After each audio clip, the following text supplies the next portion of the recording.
Hello， 今天跟各位分享马斯克在卡达经济论坛访谈的重点摘要。A man who, by many measures at least, is the world's greatest capitalist at the moment. Elon Musk, thank you very much for coming and talking to us. You could argue at the moment that us in the media, we have at least 3 Elon Musks to deal with. We have the proposed buyer of Twitter. We have the CEO of Tesla, SpaceX, and much else. And we have Musk, the emerging political force, and that's before we discover or discuss all the different provocations and tweets and so on. But maybe we can run through those 3, and let's begin with Twitter. And I suppose my question for you is, what is the status of the $44 billion deal to buy the company? If you look at the deal spreads at the moment, the investors seem to be betting that it won't happen, I suppose.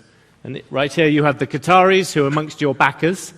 What are you going to say to them and to us?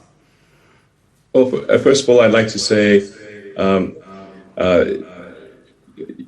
Your Highness, Your Excellencies, and distinguished guests, thank you very much for hosting me virtually. It's an honor to be here, or be there virtually. I actually wish I could be there in person.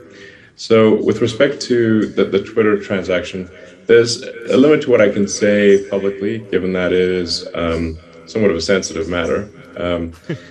So I will have to be measured in my responses here, such as not to generate incremental lawsuits. Unfortunately, that seems to be a risk you sometimes manage to overcome. Yes, a deposition minimization is, I think, important. Have Twitter given you enough information? Well, there are still a few unresolved matters. You've probably read about the question as to whether the number of fake and spam users on the system is less than 5%, as Twitter claims, which I think is probably not most people's experience when using Twitter. So we're still awaiting resolution on that matter, and that is a very significant matter.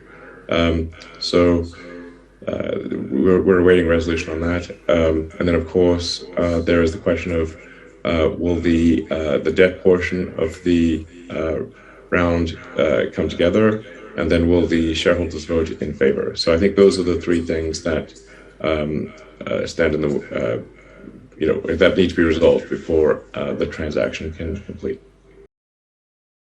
Like you want to be involved, is your plan to be CEO of Twitter? And if you do that, would you still keep being CEO of Tesla and SpaceX? Well, I would drive the product, which is what I do at SpaceX and Tesla.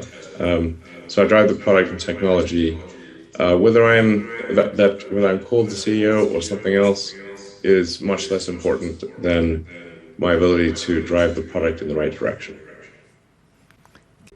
What about the general state of the economy? Does that weigh on you when you think about this? I mean, you just described it. You have a super bad feeling about the economy. Are you still in that position?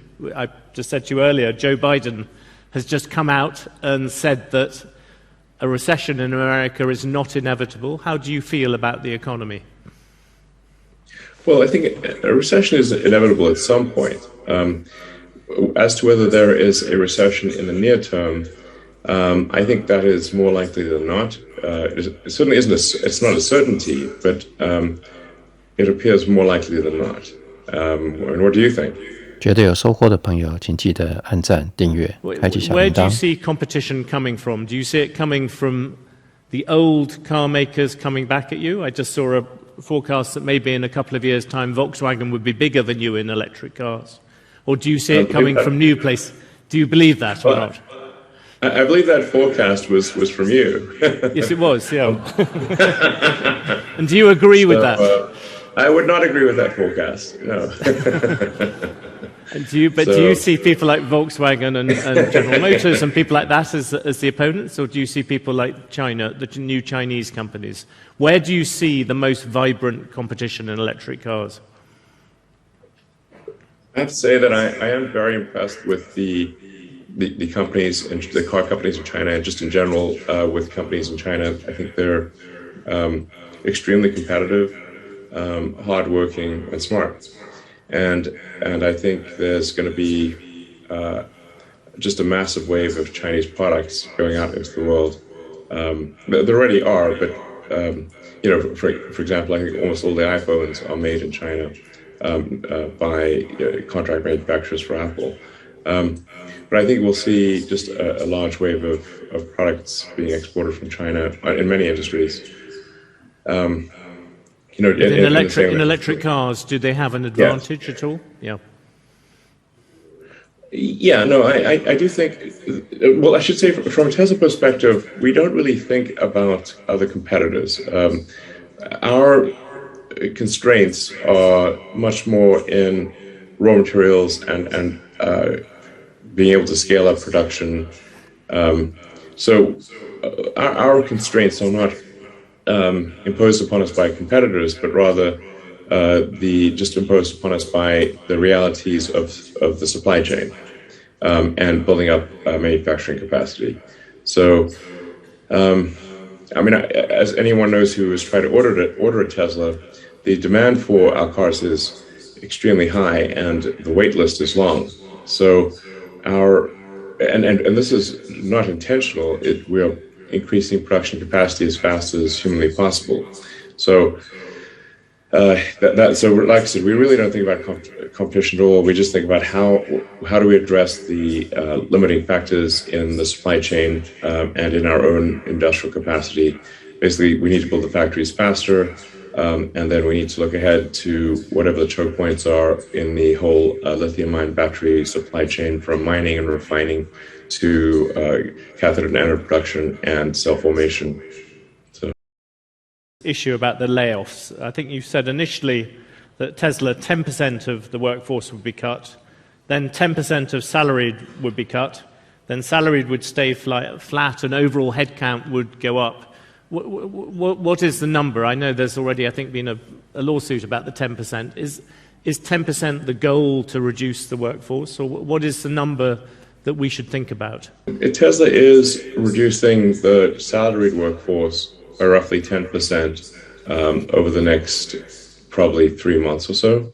We expect to grow our hourly workforce. I was quite clear that we expect to grow our hourly workforce, but we grew very fast on the salaried side, and we grew a little too fast in some areas, and so it requires a reduction in the salaried workforce. And we're about 2/3 hourly and 1/3 salary. So I guess technically a 10% reduction in the salaried workforce is only roughly a 3.5% reduction in total headcount.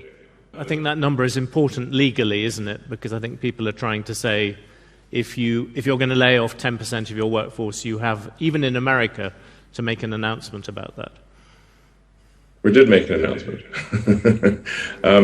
Yes. Let's not read too much into a preemptive lawsuit that has no standing. That is a small lawsuit of minor consequence. That just anything that related to Tesla gets big headlines, but it is whether it is a bicycle accident or something much more serious. It seems like anything related to Tesla gets a lot of clicks, whether it is trivial or significant. I would put that lawsuit you're referring to in the trivial category. So a year from now, I think our headcount will be higher in both salaried and obviously in hourly. But in the short term of the next few months, we expect to see, like I said, roughly a 10% reduction in salaried workforce, which is actually just really only a 3.5% reduction in total headcount. The last question is, I noticed that you're going to unleash a humanoid robot to be unveiled on September the 30th. I wonder if there's anything more you could tell us about that. Well, I hope that we will have an interesting prototype to show people. We have a very talented team at Tesla that I'm working with closely to have a prototype humanoid robot ready by the end of September, and I think we are tracking to that point. So that, and there'll be a few other exciting things that we talk about at the Tesla AI Day. But I really want to, we have these sort of AI Day events to just emphasize that Tesla is a lot more than a car company, and that we are, in my view, the leading real-world AI company that exists.